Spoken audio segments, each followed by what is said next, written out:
ఓం శ్రీ గురుభ్యో నమః. ఓం శ్రీ మాత్రే నమః. శని వక్రగతి 138 రోజుల పాటు జూలై 27వ తారీఖు నుంచి డిసెంబర్ 11వ తారీఖు వరకు కూడా శని వక్రగతి యొక్క ప్రభావం మేషాది ద్వాదశ రాశుల మీద ఏ విధంగా ఉండబోతుంది? శని ఆయుష్ కారకుడు,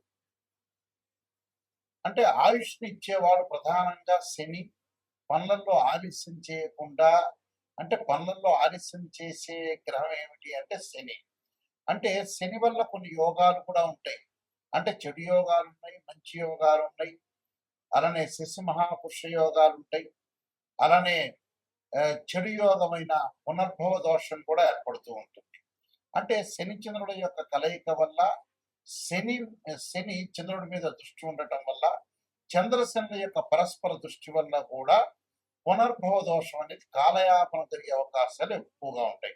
అయితే ఈ గోచారరీత్యా శని వల్ల, శని 138 రోజుల పాటు వక్రగతిలో ఉండటం వల్ల మనకి ఎలాంటి ఫలితాలు జరగబోతున్నాయి? శని యొక్క కారకత్వాలను మనం చూసుకునేటట్టయితే, శని ప్రధానంగా కొన్ని భావాలకి, అంటే వ్యయభావానికి కూడా అధిపతి శని. అలానే ఇక్కడ శని ఏదైతే ఆయుష్ని, ఆరోగ్యాన్ని, ప్రధానంగా పనులలో ఆలస్యాన్ని, అలానే ఇలాంటి విషయాలన్నిటి కూడా కారణభూతం. అంటే ఇనుము, ఆయులు, పండ్లు, అలానే ఆరోగ్యపరంగా ఇబ్బందులు, అలానే ఎముకలు, అలానే పాదాలు, కీళ్ళు, ఇలాంటి వాటిలన్నిటి కూడా కారణభూతమయ్యే గ్రహం ఏంటంటే శని. అంటే ప్రమాదాలు, అనుమానాలు, అవమానాలకు కూడా కారణభూతమైందే శని. మరి శనిగ్రహం, ఇవన్నీ కూడా శనిగ్రహం యొక్క ఫలితాలు ఏ విధంగా ఉండబోతున్నాయి? మరి ఇవన్నీ చెప్పేవి ఎలాంటి ఫలితాలు అంటే గోచారరీత్యా చెప్పబడే ఫలితాలు అంటారు. అంటే బర్త్ చార్ట్ని అనుసరించేవి కాదు, గోచారరీత్యా చెప్పబడే ఫలితాలు. అంటే బర్త్ చార్ట్కి గోచారానికి లాట్ ఆఫ్ డిఫరెన్స్ ఉంటుంది.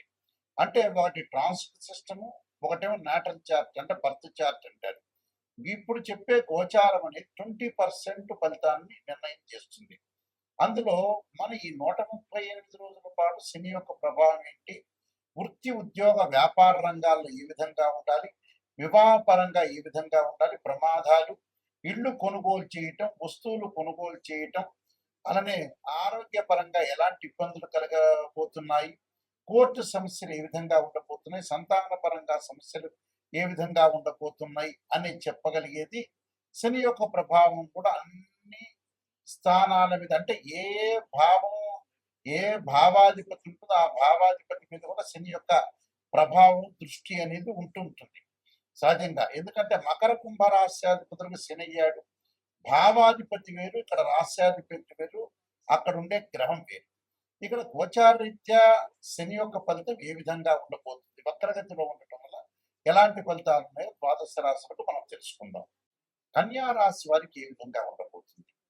కన్యా రాశి వారికి శని వక్రగతిలో ఉండటం వల్ల వీళ్ళకి ఎలాంటి ఫలితాలు జరగబోతున్నాయి అంటే, కన్యా రాశి వారికి ఇక్కడ పంచమ రాశ్యాధిపతి, షష్టమ రాశ్యాధిపతి సప్తమ స్థానంలో మీనరాశిలో వక్రగతిలో పొందటం వల్ల వృత్తి, ఉద్యోగాల పరంగా వాళ్ళకు అనుకూలంగా ఉండటం, ఉద్యోగంలో ప్రమోషన్లు, మిత్రార్జితం కలిసి రావటం, కోర్టు సమస్యలు తగ్గటం, అన్నదమ్ముల మధ్యలో సఖ్యత బాగా పెరగటం ఒకటి. అలానే శత్రులు మిత్రులుగా మారిపోయే అవకాశాలు, నూతన కొనుగోళ్లు, క్రయ విక్రయాలు లాభించే అవకాశాలు బాగా ఎక్కువ ఉంటాయి. ఎందుకంటే శని యొక్క ప్రభావం వల్ల ఏంటంటే రోగాలు కూడా తగ్గే అవకాశాలు ఉంటాయి. గతంలో ఏదైతే ఆరోగ్యపరంగా ఇబ్బందులు పడుతున్న వ్యక్తులు క్రమంగా రోగం అనేది అనారోగ్యం అనేది తగ్గి మంచి ఆరోగ్యవంతులయ్యే అవకాశాలు ఎక్కువగా ఉంటాయి. దాని తర్వాత వివాహ శుభ కార్యక్రమాల్లో పాల్గొంటారు. ఫైనాన్షియల్ పరంగా ఉండే డెవలప్మెంట్స్ విషయంలో చాలా అనుకూలంగా ఉంటుంది. వాళ్ళకి భాగస్వామ్య వ్యాపారం బాగుంటుంది. అలానే ఒక వ్యాపారాన్ని ఇంకో చోట విస్తరణ చేసే అవకాశాలు ఎక్కువగా ఉంటాయి. అంటే విస్తరణ అంటే ఎక్స్పాండ్ చేసే అవకాశాలు ఉంటాయి. ఒక హైదరాబాద్లో ఒక బిజినెస్ ఉందంటే గుంటూరులో పెట్టడం, అలానే కర్నూలులో పెట్టడం, విజయవాడలో పెట్టడం, వైజాగ్లో పెట్టడం, రాజమండ్రిలో పెట్టడం, కరీంనగర్, అలా పెట్టే అవకాశాలు ఎక్కువగా ఉంటాయి. కాబట్టి ఇక్కడ వ్యాపార విస్తరణ జరుగుతుంది. భాగస్వామ్య వ్యాపారం కూడా బాగా కలిసొచ్చే అవకాశాలు, నూతన వ్యాపారాల్లో పెట్టుబడులు కూడా బాగా పెడతారు. అలా విద్యార్థులకు కూడా మంచి కాలం. విద్యార్థులకు కూడా బాగా కలిసొచ్చే అవకాశాలు బాగా ఎక్కువ ఉంటాయి కాబట్టి, ప్రతి దానిలో కూడా వాళ్ళు విజయం సాధించే అవకాశాలు బాగా ఎక్కువ ఉంటాయి. కాబట్టి మంచి సుసంపన్నమైన కుటుంబం నుంచి అమ్మాయి గాని, అబ్బాయి గాని రావటం, దాంతో పాటు విదేశాలకు వెళ్ళటం, విదేశాల్లో పెట్టుబడులు పెట్టడం వంటి కంపెనీలు కూడా విదేశాలకు వెళ్ళే అవకాశాలు ఉంటాయి కాబట్టి, ఖచ్చితంగా వీళ్ళకి గోచారరీత్యా కన్యా రాశి వారికి శని మంచి ఫలితాన్ని ఇచ్చే అవకాశం ఉంటుంది కాబట్టి, నేను ఇంకా మంచి ఫలితాలు రాకుంటే మరికొన్ని రెమెడీస్ చెప్పబోతున్నా. రెమెడీస్ మీరు పాటించండి, మీకు మంచి జరిగే అవకాశాలు ఖచ్చితంగా ఉంటాయి.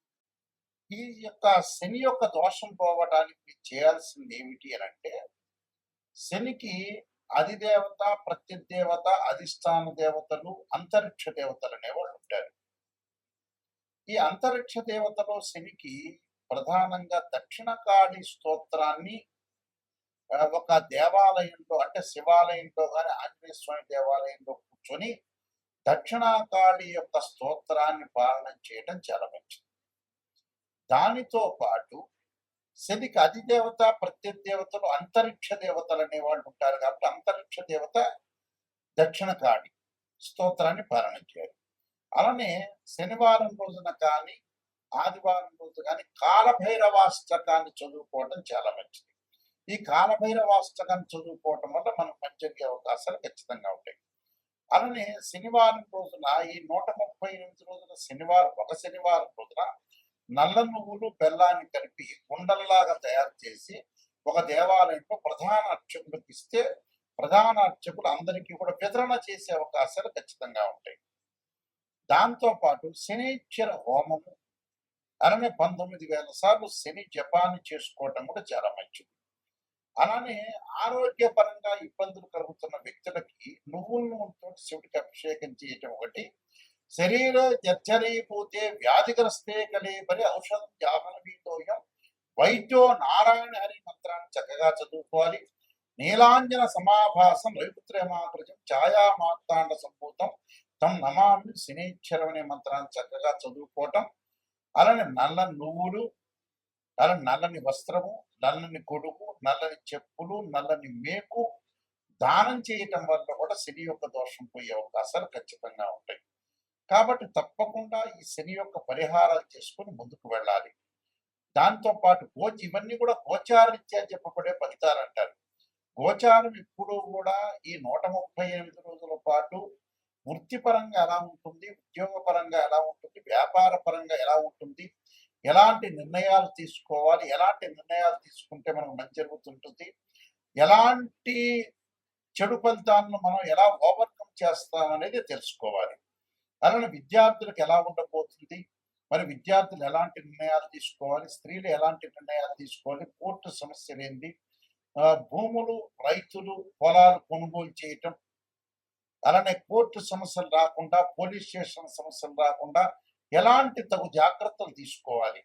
గోచారం అంటే ఏంటంటే ఎలాంటి నిర్ణయం తీసుకోవాలి, ఎలాంటి జాగ్రత్తలు తీసుకోవాలి, ఎలాంటి జాగ్రత్తలను మనం ఓవర్కమ్ చేయాలి, ప్రొఫెషన్ పరంగా ఏ విధంగా ఉండకూడదు, బిజినెస్ లో ఎవరిని నమ్మాలి, నమ్మకూడదు అనే జాగ్రత్తలు ఈ 138 రోజుల పాటు సూచనలు చేసేదే గోచారం అంటారు.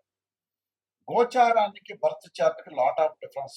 బర్త్ చార్ట్ అంటే ఏంటంటే 80% name, date of birth, time, place of birth తీసుకుని మ్యాథమెటికల్ క్యాల్కులేషన్ వేసి 16 లగ్న కుండల్ని మనం చూసుకున్న తర్వాత దాన్ని ఆ 16 లగ్న కుండలని దశలు, అంతర్దశలు, సూక్ష్మ దశలు, ప్రాణ దశల్ని మనం అనాలిసిస్ చేసి అలానే వివాహపరంగా ఏ విధంగా ఉండబోతుంది, ఎప్పుడు వివాహం జరగబోతుంది, ఉద్యోగపరంగా ఎలా ఉండబోతుంది, ఫైనాన్షియల్ పరంగా ఎకనామిక్ గ్రోత్ ఎలా ఉండబోతుంది, లైఫ్ని ఎలా ఎన్హాన్స్ చేసుకోవాలి, వివాహం ఎప్పుడు అవుతుంది, వైఫ్ అండ్ హస్బెండ్ రిలేషన్ ఏ విధంగా ఉండబోతుంది, మన జీవితంలో ఎలాంటి నిర్ణయాలు తీసుకోవాలి, ఎప్పుడు బాగుంటుంది, ఏ దశలు కలిసి వస్తాయి, ఏ దశలు కలిసి రాదు, సంతాన సమస్యలు ఏంటి, సంతానం గురించి ఏంటి అంటే ఓవరాల్ గా ప్రతి విషయం కూడా బర్త్ చార్ట్ ద్వారా లైఫ్ లాంగ్ యొక్క ప్రొడక్షన్ అనేది వస్తుంది. దీనికి ఏమిటి, ద్వాదశ భావాధిపతులు వేరు, రాష్ట్రాధిపతులు వేరు, ఎక్కడైతే ఆ గడిలో ఆ ఆ రాశిచక్రంలో మేషాది రాశుల్లో ఎక్కడెక్కడ ఏ గ్రహం ఉంది. అంటే భావాధిపతులు అంటే ఏందంటే ఓనర్, ఇంటి ఓనర్. రాస్యాధిపతి అంటే బిల్డర్, ఆ ఇల్లు కట్టించినవాడు. అలానే ఇక్కడ ఆ గ్రహం ఏ ఏ స్థానాల్లో ఉందో ఆ స్థానాన్ని టెనెంట్ అంటారు. అంటే అద్దెకున్నవాళ్ళు అని అర్థం. అలాగా దాని యొక్క దృష్టి ఏంటి? అంటే భావాధిపతులు అంటే ఏంటంటే ఎవరైతే జన్మలగ్నంలో జన్మిస్తారో ఆ లగ్నానికి అధిపతి ఎవరంటే తనుభావం అంటారు. తనుభావానికి రవి అధిపతి. ద్వితీయ భావానికి గురువు, తృతీయ భావానికి బుధుడు, చతుర్థ భావానికి ఇక్కడ చంద్రుడు, బుధుడు అని, పంచమ భావానికి కుజుడని, అంటే పంచమ భావానికి గురువు అని, అలానే షష్టమ భావానికి కుజుడని, అంటే షష్టమ భావానికి కుజుడు శని, పంచమ భావానికి వచ్చేటప్పుడు గురువు, చతుర్థ భావానికి చంద్రుడు, బుధుడు. ఇవి భావాధిపతులు. అలానే వ్యయాధిపతి శని.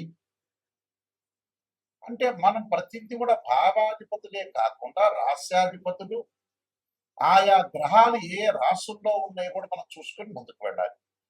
ఒక వివాహం కాలేదు అంటే ఒక మనిషికి రాశిచక్రము, నవాంశము, భావచక్రము, దశలు, అంతర్దశలు, వృత్తిపరంగా ఫైనాన్షియల్ పరంగా డెవలప్మెంట్ లేదు అంటే రాశిచక్రము, దశమాంశము, భావచక్రము, దశలు, అంతర్దశలు చూడాలి. అంటే ఏ లగ్నానికి ఏ దశలు, అంతర్దశలు కలిసి వస్తాయి అనేది కూడా చూడాలి. ఇలాగా చాలా మంది కూడా ఏం చేస్తారంటే ఒక ఆస్ట్రాలజర్ని అప్రోచ్ అయినప్పుడు ఏదో చెప్పండి గురువు గారు, నా పాజిటివ్ చెప్పండి అనే వాళ్ళు చాలా మంది ఉంటారు.